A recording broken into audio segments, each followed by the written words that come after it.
Uy, dito na po kami.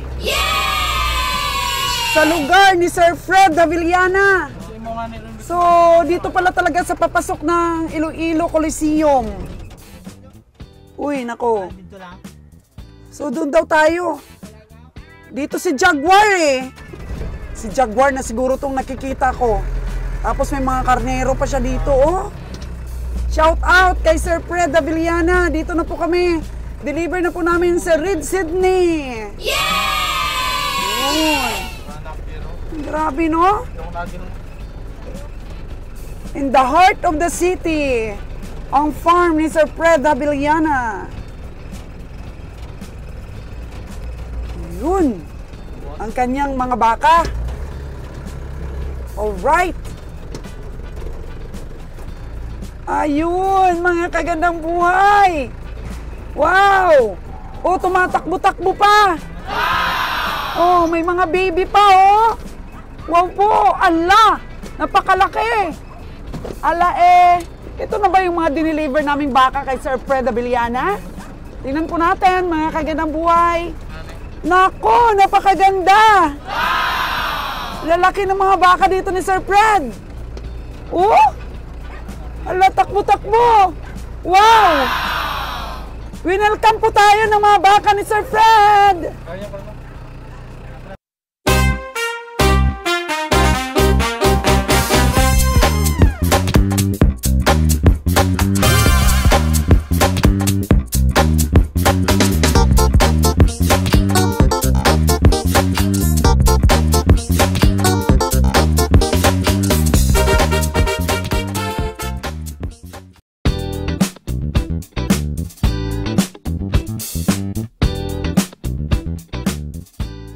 Karniro si Fred dito, ah. Wow! Ito pala ang source of happiness ni Sir. Ang kanya pong mga alaga dito sa Iloilo City. Uy! Napakaganda naman nilang pagmasdan. Wow! Ang galing!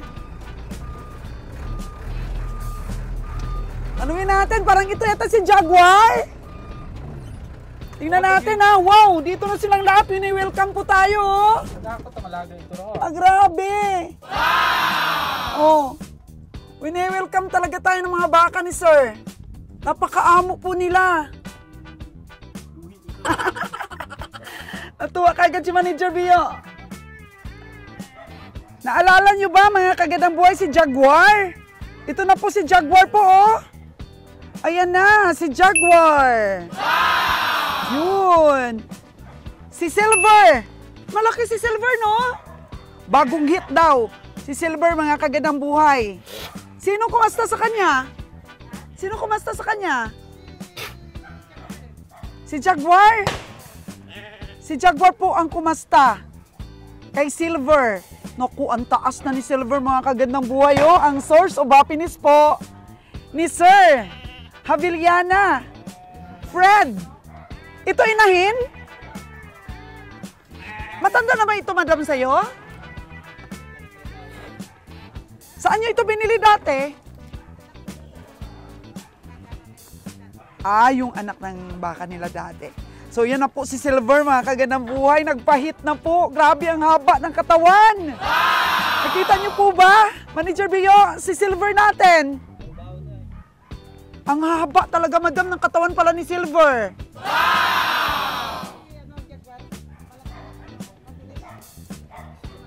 Grabe rin si Jaguar. Oh, ang galing-galing, madam. Grabe, ang galing nyo mag-alaga. Yan, Sir Avellana, si madam. Tapos ito na yung mga anak. Kaninong anak ito, malalaki mo? Yung babae. Oo. Ayun.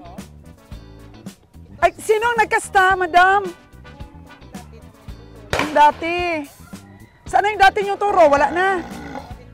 Nabinta na. So, pamalit na si Jaguar. Meron pang isa. Sino, nakalimutan ko yung pangalan nun? Si Barak. Si Barak po. Napaka-pugi ni Barak. Kaya naman pala, mga kaganang buhay, ito ang source of happiness ni Sir Habiliana. Kahit na lagi siyang dinadialysis. Ayun, nag-hit na si Silver, nakastahan na po. Ngayong araw na to, 2 beses kinastahan? Dalawang inahinay nakastahan ni Jaguar. Ayun, yung malaki. So, ayun na mga kaganang buhay. Yan po si Jaguar, napakapugi. Grabe pumili po ng bull si Sir Habiliana. Si Jaguar, si Silver. Tingnan ninyo, pumili si Kabeng Roger ng dinideliver. Galing yan, galing kumilati si Sir Habiliana. Oh, ito na yung kanyang mga bagong anak. Oh, laki. Ha? O 1 month old, tingnan nyo na, mga kaganang buhay. Ganda. Ang nanay, laki. Ang laki ng nanay, Brahman din. Ha? Ito, first timer. Yun. Sus, mga kaganang buhay, kita mo kaagad po yung baka ni Sir Habiliana. So, ibababa na namin si Silver, si Red Sydney, mga kaganang buhay, para magkaroon po ng ibang kulay ng baka si Sir. Oo. Actually po, si Red Sydney po, mga kaganang buhay, is from Department of Agriculture talaga to. So, magandang lahi talaga to. Saan na kaya siya? Nakababa na? Saan na siya? Uy, nakapasok tayo dito sa compound ni Sir Fred. Nakita ko kasi nung binibidyo mo, madam, dati na pinapaliguan si Jaguar. Saan banda mo pinapaliguan dito si Jaguar? Yung binidyo mo siya minsan. Dyan lang. O, saan na siya? Saan na si Silver? Dito muna magpahinga si Silver. Si Red Sydney. Ay, ito pala mga tupa dito ni Sir, oh. Dami niyang tupa.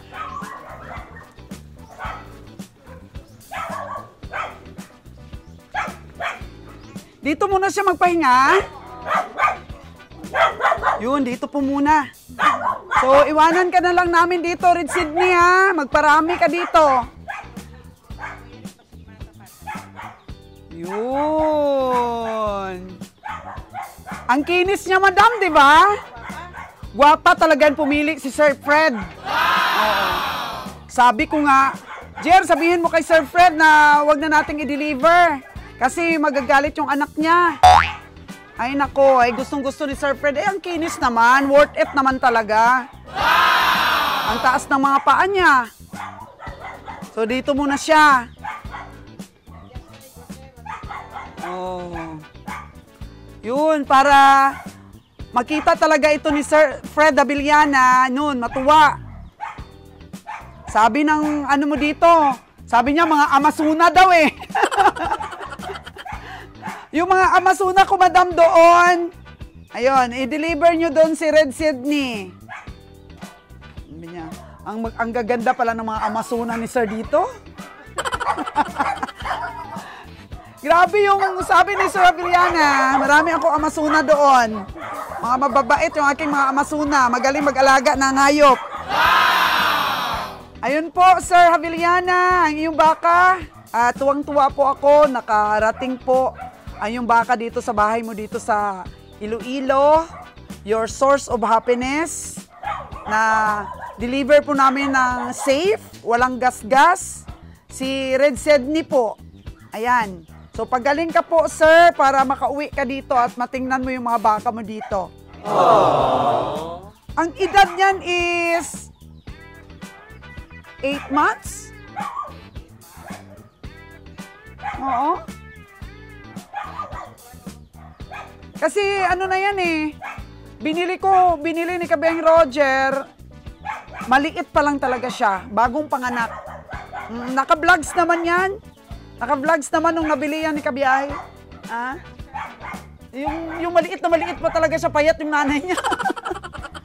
Ayun siya, from Department of Agriculture po na ano yan, inahin nila. Oh, red Brahman po yan. Yun. Puro puti kasi yung baka nyo dito. Di, nagkaroon na kayo ng pula. Saan na yung dating yung pula? Matanda na. So, walang mga anak. Marami. Pero nabenta. Oh, di ba? Sige, balik tayo doon sa mga puting baka.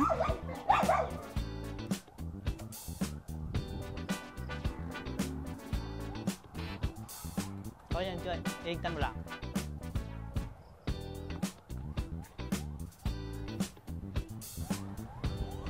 Tingnan mo si Silver.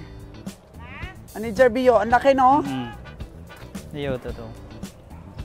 Magbibigay na yan ng anak. Kasi nakastahan na. So, si Jaguar natin, dalawa na daw ang nakastahan niya. So, magsasabog ng lahi si Jaguar dito. Ang cute ng mga anak ko, yo. Malahi diyo. Pure ganda mo eh. Hindi yan pure. Hindi yan pure? Oo. Ano siya, upgraded. Pero ang lalaki. Magaganda tingnan. Si Jaguar?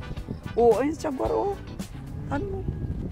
Maamo sila. Winelcome tayo kanina pagdating. Yan, Silver, ang haba ng katawan.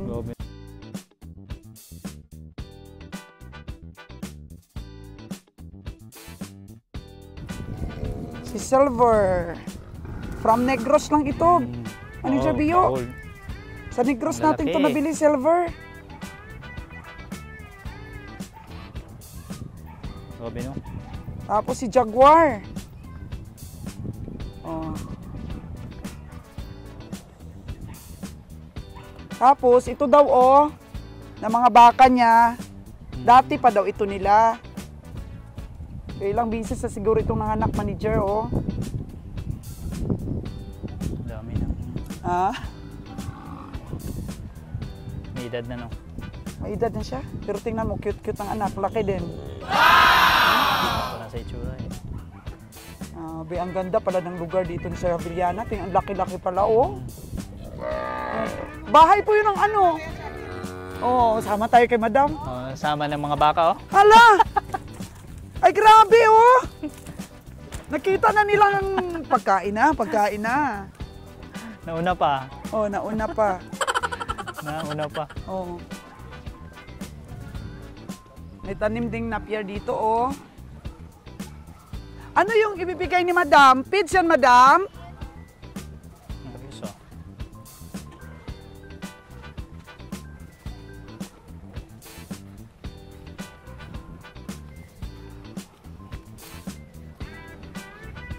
Ang galing pag ganito yung alaga mo, free range lang. Malaya sila eh. Kaya di naman pala katakataka na itong mga baka na to ang source of happiness ni Sir Avellana. Tingnan mo nga naman, nakaka-relax silang tingnan, Lalo na yung mga, yung mga anak niya maliliit. Ang tataba, no?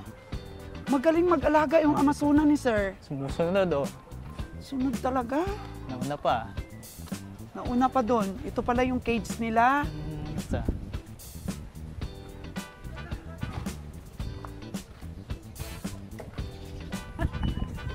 Pila lang ang nagsulod. Bakit kunti lang yung pumasok, Madam? Bawal sila. Ay, separate ni Madam kasi may maliliit na bata. Hindi Ito, makaagaw. Grabe, ito yun. Ang lalaki. Ang lalaki talaga ng Grabe na. Haba pa. inahin. Ni Sir Avellana. Kaya pala negosyo din ito ni Sir Avellana. May mga bumibili din palang mga friends yan dito sa kanya. Ang gaganda ng mga baka niya. Tsaka kahit sa mga vlogs namin ni Kabiang Roger, alam niya yung magandang baka Kabiang Roger, main ko na yan. Pag may magustuhan siya. Magaling talaga siyang pumili ng mga baka. Gwapo-gwapa. Tingnan mo si Silver at saka si Jaguar. Yan si Jaguar yan Yung nakabuli sa atin. Tingnan mo yung perna niya. Disiplinado pa yan. Disiplinado pa! Kinadisiplina. Grabe, no? Isang pakpak lang ng Amazonas ni Sir, Balik na sila eh.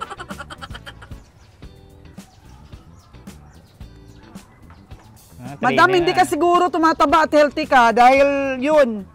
Dahil sa baka. Kumpay pa to. O, kumpay pa si madam. Nga, training. Oh. Ang baka eh. Hello, si Sir Villana yan? O, kausapin natin. Kausapin natin si Sir Villana. Sir Fred! Good afternoon, Sir Fred! Ay, sus, grabe kagwapa. Diri mo mga baka. Oh, grabe, gid ka nami ning lugar mo. Daw pangayuon. Daw pangayuon ko na lang ni.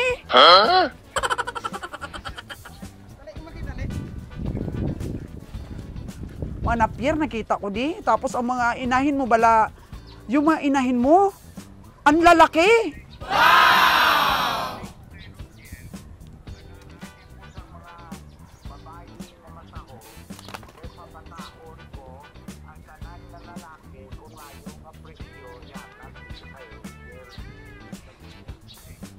Di si Jaguar ni. Perti ni kanami is Jaguar. Perti kanami. Oh, duha na gani kuno ang iyang naliwatan, ang iyang nakastahan, dalawa na.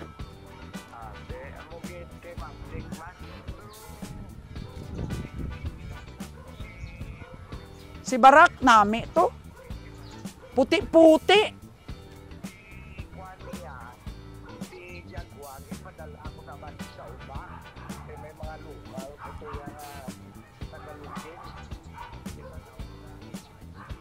Ah, oo, ipadala mo kag diri si Barak.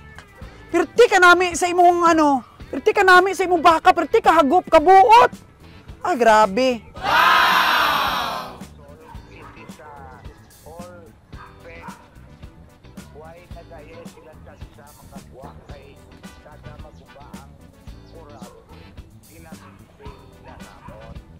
Oo.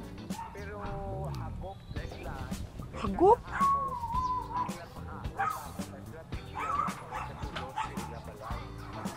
Oo.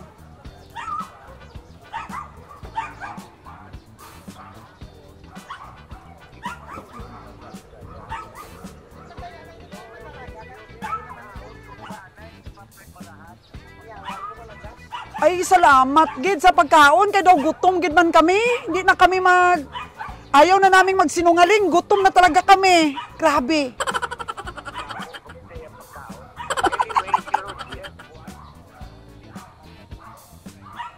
Ay, wow! Si Barak kag si White Lady. Grabe, nami man to si White Lady mo. Wow! Ah, wow, bata ni James.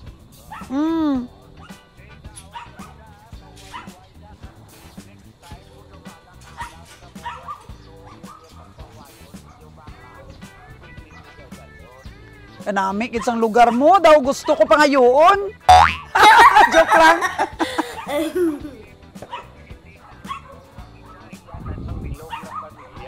Ah, okay. Ah, okay. Ancestral house nyo ni? Ah, okay. Sa may kwan niya, sa siyudad. Oo. Sa may fishing port. Galing daw kalain na to kay na masyado naging komersyal kakadamo to squatter. Pinagsaylo ko di sa haro kay daw balik mo. Oo. Alangan ka mo di sa Iloilo. Tawag lang ka mo kay papreparahan saka mo da pagkaon kag pahuay-huay. Abaw! Salamat din kayo, Sir Fred, kag magpagaling ka dahil sus, sabi ko kanina nakita ko yung mga karniro mo dito, natuwa talaga ako. Di ako na gani nga nagatugon ko kani kay Roger lang kay mga karniro. I am even willing na kung gusto ya pailuhan ko na lang sila lalaki. Oo. Gapangita mo na sila lalaki just like me. Oo. Kung gusto nila pailuhanay lang mabaylo ako. Okay. May nagabakal man sila, okay man na. Pero ang akong gusto nga makakuha akong pag-o nga bloodline para hindi mag-inbreeding. Tama, tama. Uy, ang imo bala diri nga mga baby cows? Sus, perti ka nami ka, healthy, gini mong...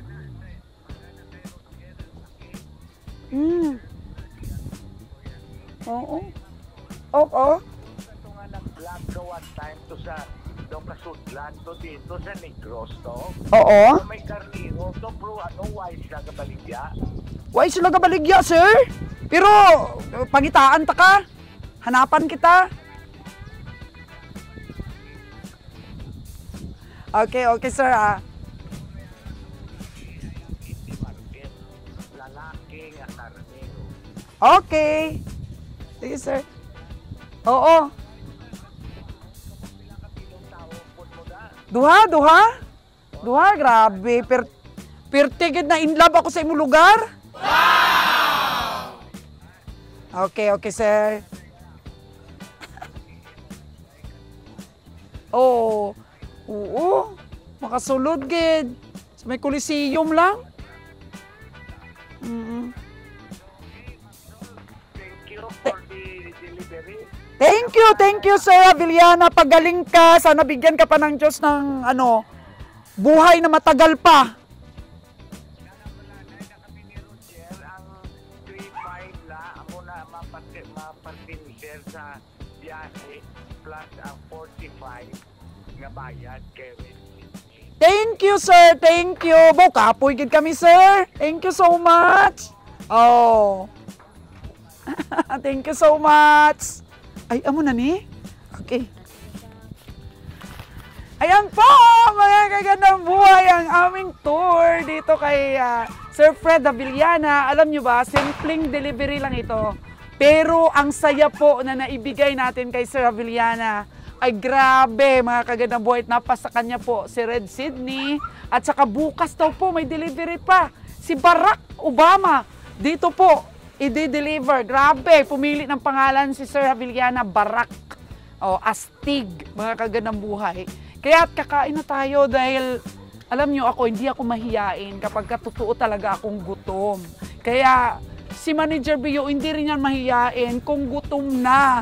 At saka si Jojo, sino ba naman di magutom dun sa habulan na nangyayari, mga kagandang buhay, dun sa 8 baka na dineliver namin kay Madam Gingging. So si Madam Gingging po, binibenta niya rin po yun. At malamang, sabi niya pag nabenta niya, u-order siya sa atin. Pero ayaw ko na pong bumili ng mga wild. Gusto ko pagbili natin sa Batangas, diretso na delivery kay Ma'am Gingging po. Kahit pamasahe lang ang ibayad niya sa atin, di ba? At nagbigay siya ng konting pabuya kay Manager Bio at saka kay Jojo, mga kagandang buhay. Tigpa 500. Sulit po ang aming delivery. Thank you so much at sa mga nanonood po sa aming mga farmers dyan. Patuloy lang po tayong ma-inspire. Ito na po ang aking binta kay Red Sydney, mga kagandang buhay. Ayan na. So pera. Sa pag-aalaga ng hayop, may pera. Kaya sa aking mga subscriber abroad, mag-ano na po kayo, mag-invest na po kayo sa magandang lahi. Kasi nga ako, naghahanap rin ako ng kambing na magandang lahi din, mga kagandang buhay, para maparami natin. Marami tayong ma-inspire. Na-inspire ka ba? Na-inspire ka ba sa habulan nila Manager Bio kanina sa aming delivery? So, antabayanan pa ang aming mga vlogs, mga kagandang buhay. Thank you so much talaga sa inyo pang pagsubaybay.